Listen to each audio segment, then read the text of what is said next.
ಕೊಡಲೆಂದು ಲೇಸಾಗಿ ಹಲಸಿದೆವು ಬಾಲಕರು ಬಂದು ಮಳೆ ಬಂದು ಬೆಳೆ ಬೆಳೆದು ದರೆ ದಣಿಯಲೆಂದು ತಿಳಿಗೊಳಗಳು ಕಿತುರುಗಳು ಕರೆಯಲೆಂದು ನಳಿನ ಮುಖಿಯರು ಸುಪುತ್ರರ ಪಡೆಯಲೆಂದು ಇಳೆಯೊಳಗೆ ಹರಸಿದೆವು ಬಾಲಕರು ಬಂದು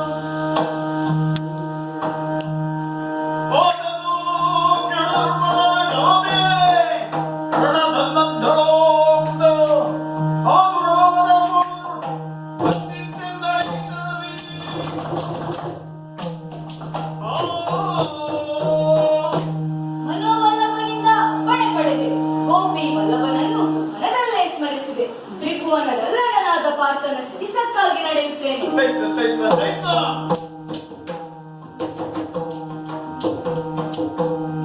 ಬಂದು ನಿಂತದ್ದೇ ಕುರುಕ್ಷೇತ್ರದ ಭೂಮಿ. ನನ್ನ ವರನಾದ ನರನನ್ನು ಬಹಳ ಅರಸಬೇಕಾದ ಪ್ರಮೇಯವಿಲ್ಲ. ಇಲ್ಲೇ ಇದ್ದಾರಲ್ಲ ಕದನ ಕುತೂಹಲರಾದ ಇವರನ್ನು ಸತಿಯಾದ ನಾನೇ ಕರೆದು ಮಾತನಾಡಿಸುತ್ತೇನೆ. ಓ ನೀರಾ,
ಕಕ್ಷಿಗಳಾಗಿ ನಿಂತವರು ಪರಸ್ಪರ ಹೊಂದಿಸಿಕೊಳ್ಳುವುದು ಅಸಹಜವಾದರೂ ನಾನು ನಿಮ್ಮ ಸತಿಯಾದ ಕಾರಣ ನನ್ನ ಧರ್ಮಕ್ಕೆ ಅನುಗುಣವಾಗಿ ಮೊದಲಾಗಿ ನಿಮಗೆ ನಮಸ್ಕಾರ ಮಾಡುತ್ತೇನೆ. ಸಂದರ್ಭ ವಿಚಿತ್ರವಾದರೂ ಅದನ್ನು ಸ್ವೀಕರಿಸುತ್ತೇನೆ. ಮುಂದೆ ತಮ್ಮ ಅಣ್ಣನಾದ ಮಾರುತಿಯಲ್ಲಿ ನಿಮಗೆ ಛಲ ಹುಟ್ಟಿತು. ಇಬ್ಬರಿಗೂ ಕಾಳಗ ನಡೆಯಿತೇನು? ರಾಜ ಮಾಡಿಸಲಿಕ್ಕೆ ಬಂದವಳು ನಾರದರಿಂದ ಶ್ರೀಹರಿಯಿಂದ ಆಗದ ಸಂಧಾನ ನನ್ನಿಂದ ಆದಿತ್ತೆ. ಆದರೆ ಅಣ್ಣನಲ್ಲಿ ನೀವು ಮುಳಿದು ಕೊಳುಗುಳದಲ್ಲಿ ಕೈಚಳಕವನ್ನು ಬಹುಬಗೆಯಲ್ಲಿ ತೋರಿದ್ದೀರಿ ಎಂಬುದನ್ನು ಕೇಳಿದ್ದೆ. ಅದನ್ನೊಮ್ಮೆ ನಾನು ನೋಡಬೇಕೆಂಬ ಆಸೆ. ಒಮ್ಮೆ ನಿಮ್ಮ ಯುದ್ಧ ಕ್ರಮ ನನ್ನಲ್ಲೂ ಮೆರೆಯಲಿ. ರಮಣಿಯೇ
ದ್ರೌಪದಿ, ನಿನ್ನನ್ನು ನಾನು ಇಲ್ಲಿ ನಿರೀಕ್ಷಿಸಿರಲಿಲ್ಲ.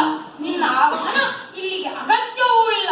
ಏಕೆಂದರೆ ಇದು ಕರಿನಗರದ ಅಡುಗೆ ಕೋಣೆಯೂ ಅಲ್ಲ, ಅಂತಃಪುರವೂ ಅಲ್ಲ. ಆದುದರಿಂದ ಇದನ್ನು ವಿಚಿತ್ರ ಎನ್ನದೆ ನಿರ್ವಾಹವಿಲ್ಲ. ಇರಲಿ, ಅದೇನದು ನಿನ್ನ ಕೈಯಲ್ಲಿ? ಧನಸ್ಸು. ಯಾಕೆ? ಯುದ್ಧ ಮಾಡಲಿಕ್ಕೆ. ಯಾರನ್ನು? ಎದುರಿಗೆ ನಿಂತ ನಿಮ್ಮಲ್ಲಿ. ಇದು ಸತಿಧರ್ಮಕ್ಕೆ ಸಂಬಂಧಿಸಿದ ವಿಚಾರ.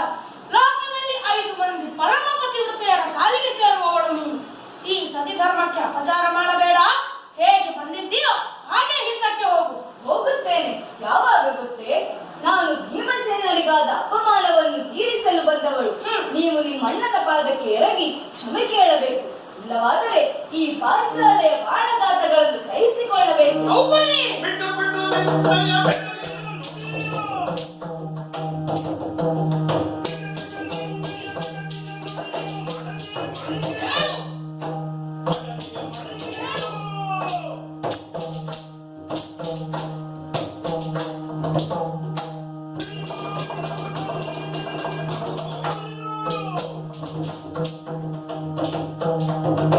ಪರಿತ್ರಾಣ ಮಾಡಿಕೊಂಡು ಬಂದವರ ಕೈಯಿಂದಲೇ ನಿನಗೆ ಮರಣ ಎಂದು ನಿನ್ನ ಜಾತಕದಲ್ಲಿ ಬರೆದಿದ್ದರೆ ಅದನ್ನು ತಪ್ಪಿಸಲು ನಾನು ಯಾರು?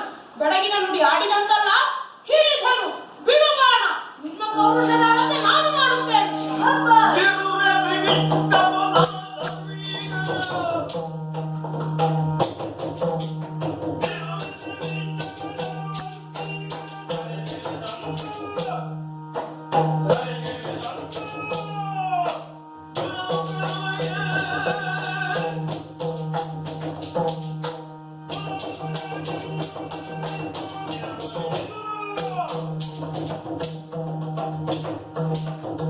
ಓನಲ್ಲ, ನಿಮ್ಮ ದುರಹಂಕಾರದ ಬಗ್ಗೆ ನಾನು ಬಲ್ಲೆ. ದೇವತೆಗಳನ್ನು ಗೆದ್ದ, ಅಕ್ಕಸರನ್ನು ಗೆದ್ದವ, ರಾಜಸೂಯಕ್ಕೆ ಕಪ್ಪ ಕಾಣಿಕೆ ತಂದು ಕೊಟ್ಟವ, ಹೌದು. ಧರ್ಮೀಕರ ಲೋಕಕ್ಕೆ ಹೋಗಿ ಅವರ ಸೊಕ್ಕು ಅಳಿಸಿದವ. ಈ ನಿಮ್ಮ ಅಹಂಕಾರ ನನ್ನೊಡನೆ ಮಾಡುವ ಯುದ್ಧದಲ್ಲಿ